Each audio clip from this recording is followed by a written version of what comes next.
lalasunin mo lahat ng mga baka sa Rancho Paradiso. Kapag napatay mo na lahat yun, tapos na rin ang mga Silvestre. Senyora, kailangan niyong sumama sa akin sa rancho. Ito ang gusto mangyari ng mga kalaban natin. Siyempre, hindi tayo magpapatalo. Ipakita natin diyan sa Mateo na yan. Hindi tayo naapektuhan sa mga nangyari sa rancho. Tuloy ang kasal ni Louie at Graciela bukas. Utang na loob, Martin.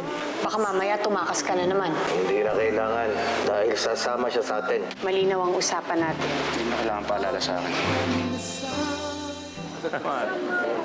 Ay, kumusta? Excuse me po. Sir? Excuse me po. Excuse me. Ano yun? Sir, andyan na po si Amadeo. Yes, boss. Excuse, ha? Sure.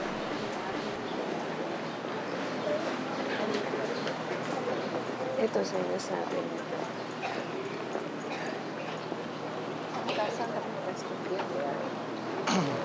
Hey, Lani. Attorney. Roman, Amadeo. Kanina pa kita inaabangan. Akala ko tuloy hindi ka makakarating.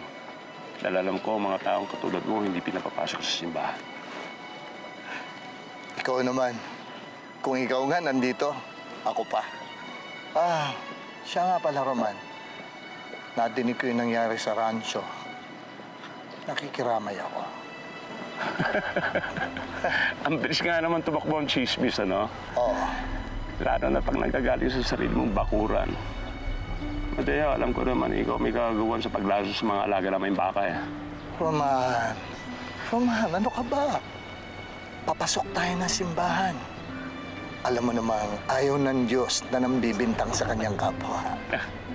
Umpisahan mo na magdasal sa Diyos mo. Pabalik sa iyong kapwa. Natatakot ako. Sige. Senyora, nagkita tayo muli. Amadeo. Roman, kung ano man ang pinag-uusapan ninyo, pwede ba ituloy nyo na mamaya? Magsisimula na ang kasalan. Pwede? Opo. Tayo na. Salamat.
Kung meron mang tutol sa pag-iisang dibdib, nila Graciela at Louie, magsalita na ngayon din.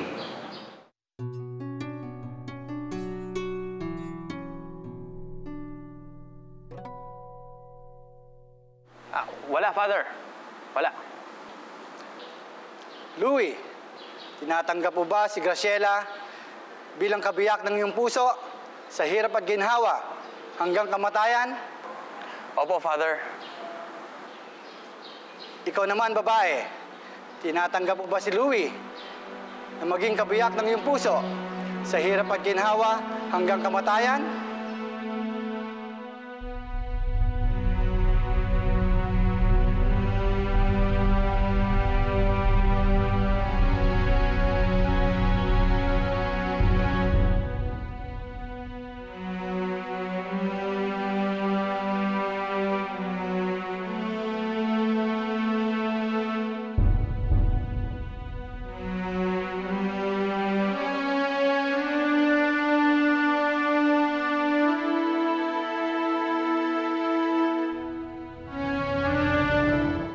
Graciela. Graciela. Opo.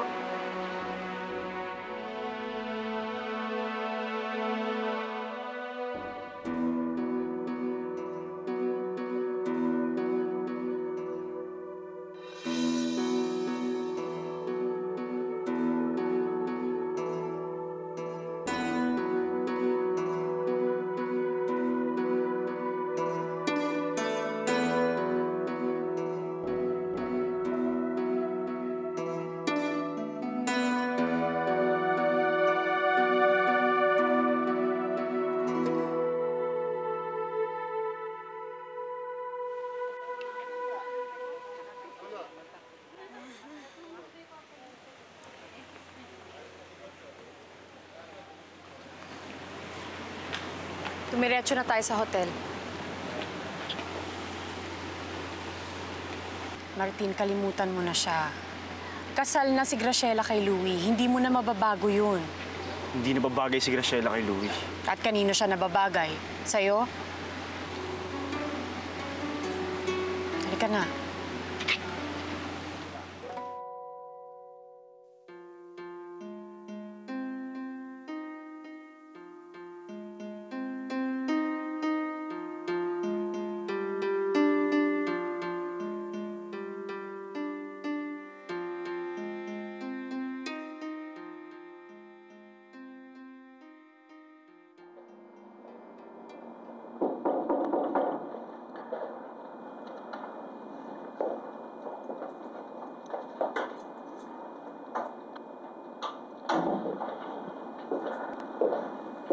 Graciela? Tita, kaya ko pala yun.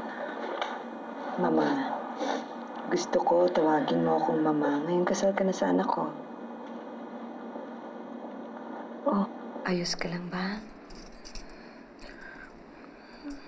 Magsisinungaling po ako kung sasabihin kong oo. Graciela, siguro nga hindi ito ang buhay na pinangarap mo. Pero ito ang tama para mas magiging anak niyo.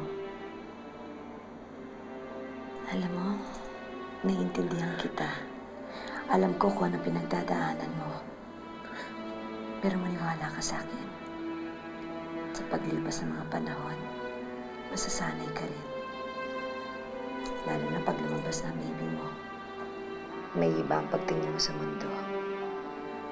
Magkakaroon ka ng inspirasyon para ngumiti. Para ipagpatuloy ang buhay mo.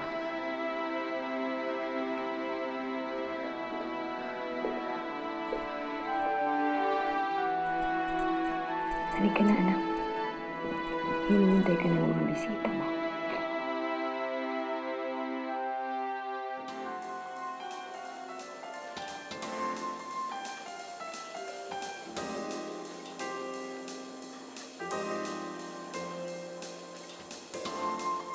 Ladies and gentlemen, please welcome Mr. and Mrs. Louie Valencia.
Bakit? Ibang Leilani!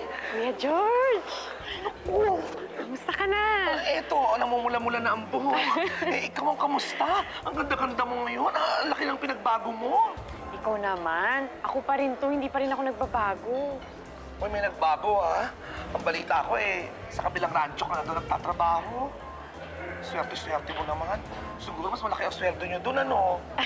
At saka balita ko, mas maganda yung rancho na yun. Tsaka siguro maganda rin tiyamak yung pagbabalakad sa inyo, no? Naku, ako, eto na wala nga akong balak umatin dito. Itong si Graciela, pinilit-pilit lang ako. Wala tuloy akong isusuot. Tingnan mo naman ang tsura ko. Nakakahiya Okay na yan. Maganda na yan. Ang ganda-ganda mo. Ang sexy-sexy mo ngayon. At saka parang pumuti ka. Salamat, Kuya George. Ang lambot-lambot. Nakita ko yung kapatid mo si Kiefer. Aba, ang laki-laki na. Aba, ngayon mamang-mama na.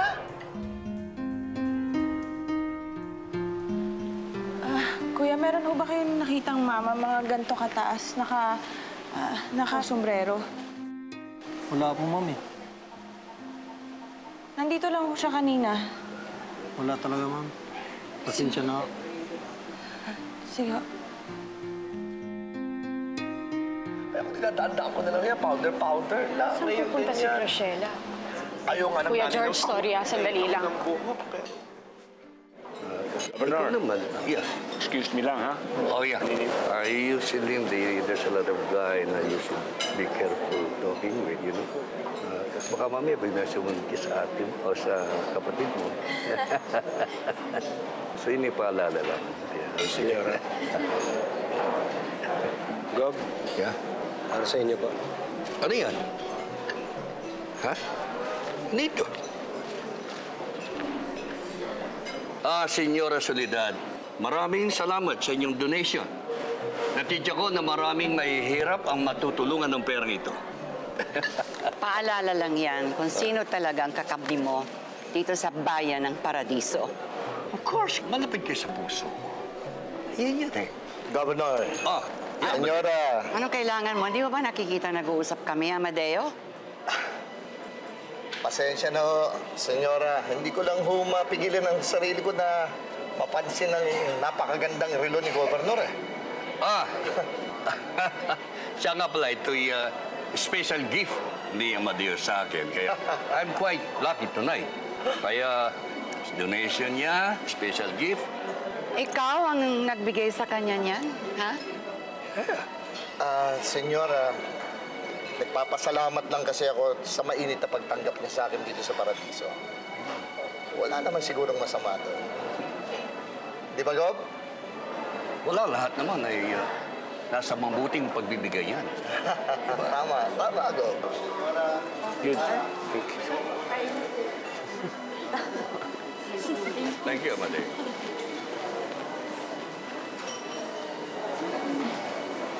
May nagsabi sa akin masama makinig sa usapan ng iba. Hindi mo na ako nakikinig eh. Napadaan lang ako.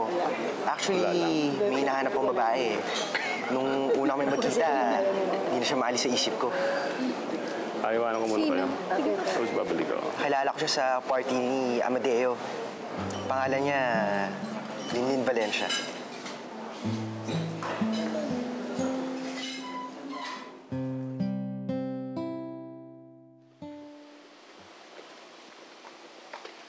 Martin! Martin! Anong ginagawa mo dito? Doon ka nga sa labas. Masyado nang delikado. Baka may magsuspecha na.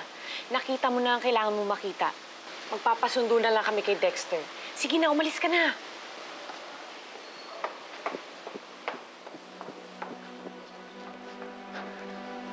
Martin! Martin! Graciela, Louie, kanina pa kita hinahanap. Bumalik na tayo sa loob. Tara.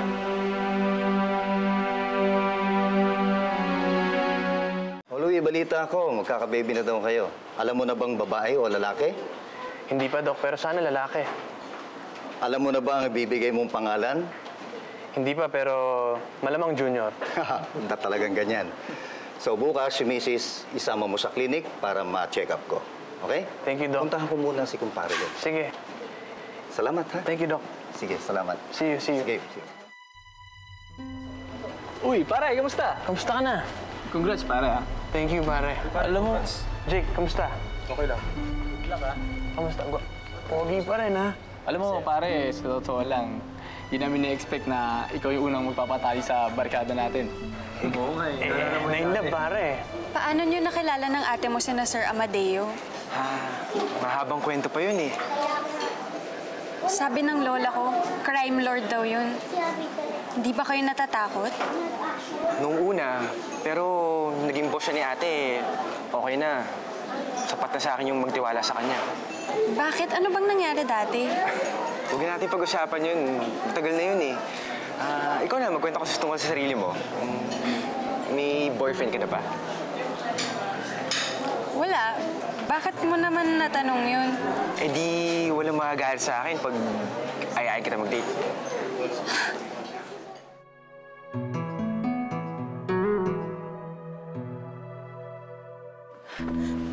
Teka lang. Sandali lang. Huwag kang gumalaw. Alam kong ikaw yan.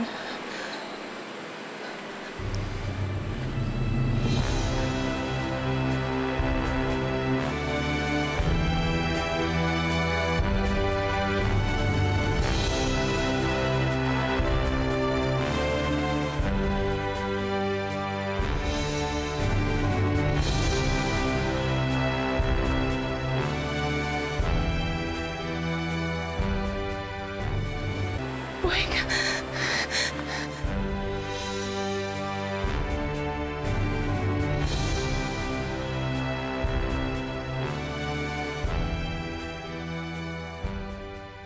So, payag ka na?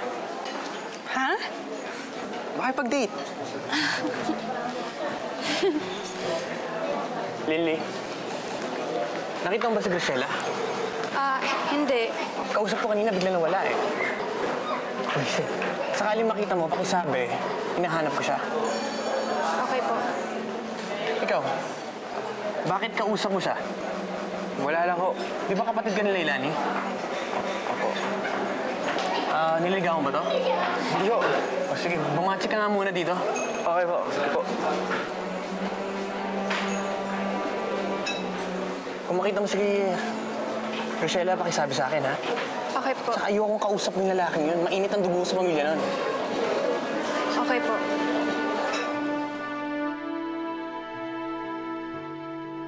Buhay ka. Tama ang kutob ko. Pero, bakit ko napanood na napatay ka na? Palabas na ang lahat ng yun, Graciela. Peke ang mga bangkay na ron. Ginawa lang namin para hindi kami mahabol. Kami? Eh, sino yung mga bangkay na yun? Paano niyo nagawa yun? Mahirap ipaliwanag. Komplikado. Mahalaga nakalaya na ako ngayon. At nandito ka na ulit.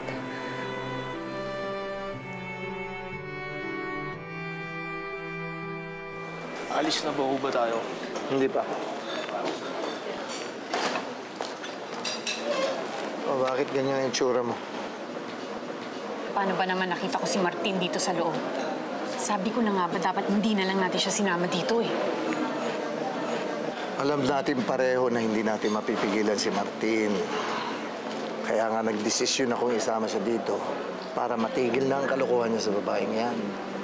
Yun din ang akala ko. Na kapag nakita niyang kasal na ang minamahal niyang Graciela, titigil na siya. Pero hindi pa rin pala. Graciela, gaganti ako. Gaganti ako sa lahat ng mga ginawa nila sa atin. Pagbabayarin ko yung mga Silvestre.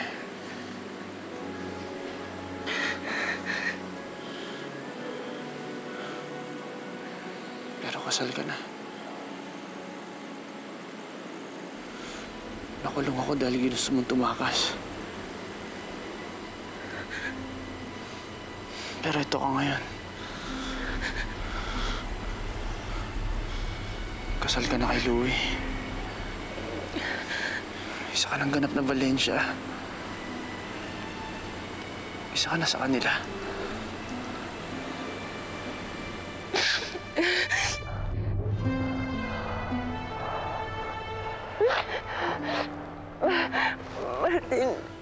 Martin, kung alam ko lang na buhay ka, kung alam ko lang, patawarin mo ko. Pero naiwan ako mag-isa, hindi ko alam ang gagawin ko. Martin, nagdadalang tao ako at si Louie ang tatay.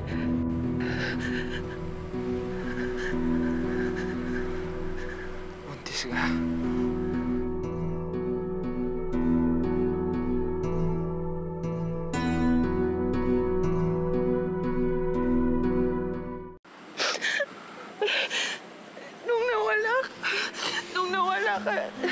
Nawalan ako ng pag-asa. Nawalan ako ng lakas para lumaban kay Louie. Kung alam mo lang kung ilang beses niya ako pinuwersa at pinagsamantalahan at wala akong magawa.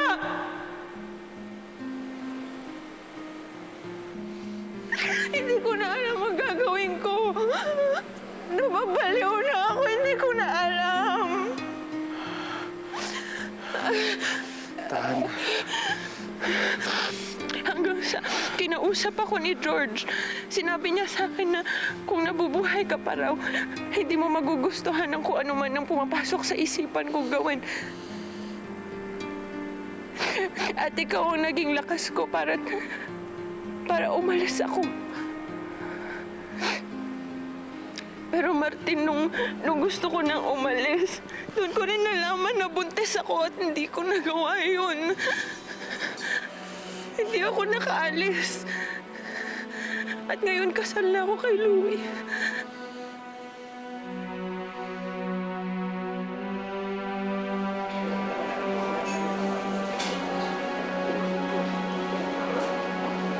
Ano nga ba sinasabi ko eh?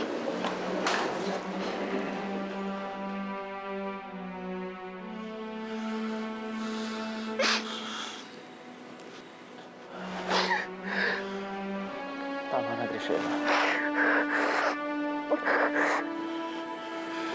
Martin, gusto kong maintindihan mo. Gusto kong malaman mo kung bakit ko to ginawa. Oo, siguro kailangan akong parusahan dahil sa katangahan ko.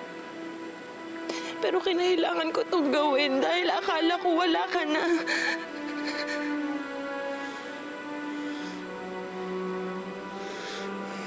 Graciela, nandito na ako ngayon. Pero parang huli na ang lahat. Martin, Talagang si Titong kalabanin tayo ng Mateo niya. Hindi niya kilala kung sinong pinapangga niya. Ano pa naman kayo? Kasal ni Louie ngayon kung ano-anong pinag-uusapan niyo. That Amadeo is going to be a huge problem in our business. We already lost a lot, millions because of him. Pagkatapos ngayon, pati yung ating mga connection, pinagkaka-interesan na rin niya ngayon. Pwede ba yon? Negosyo na naman. Pera na naman. Pwede ba for once, pamilya naman ang unahin natin? Mara, ang pamilyang ito makatungtong sa negosyo at pera. Kaya tayo nakakataas. Kung walang negosyo, walang pera, baksak tayo, doon tayo sa lupa. Kapag hindi natin pinigilan yung Amadeyong yan, mauubos din lahat ng Ako ba pinag-uusapan niyo? Amadeo, anong kailangan mo ulit? Kasi lumalalim na ang gabi, papaalam na sana ako. At saka munti ko na makakalimutan ng regalo ko sa bagong kasal.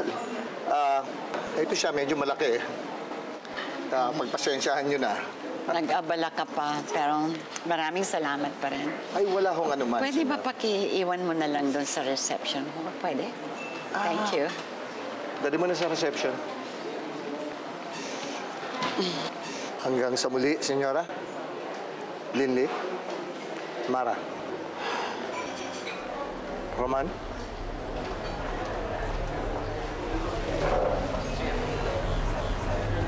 Amadeo.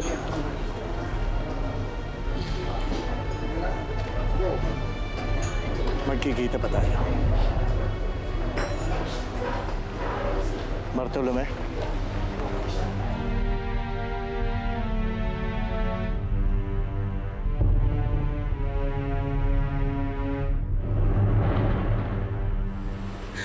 Martin, hindi. Hindi pa.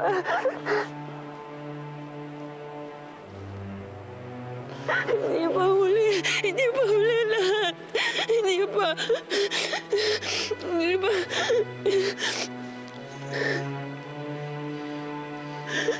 Naiintindihan mo kung hindi pa huli ang lahat.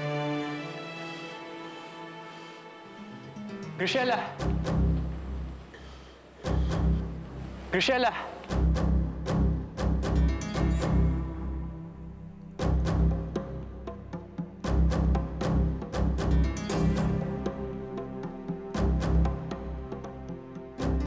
Ano nangyari kay Graciela? Si Kiefer galing siya sa mansyon. Sa ospital si Ate Graciela. Bakit? Ano nangyari? Bakit ka nandito? Sir! Sir, sandali! Bakit? Sumagot ka! Wala kayong dapat ipag-alala. Sir! Dito, iniwan sa harapan ng gate. Saan ang galing ito? Sa mga kaaway ko, ma, tinatanggap nila ang hamon ko. Tapos na ang paglalaro, bata. Totoong laban na to. Hindi sila magdadalawang isip na patayin ka. Talagang itataya mo ang buhay mo para kay Graciela. Ang laki ng tiwala mo sa kanya. Bakit ka ba nagingit-ngit pagdating kay Graciela? Nagiselos ka, no? Sa may kapal, makapit.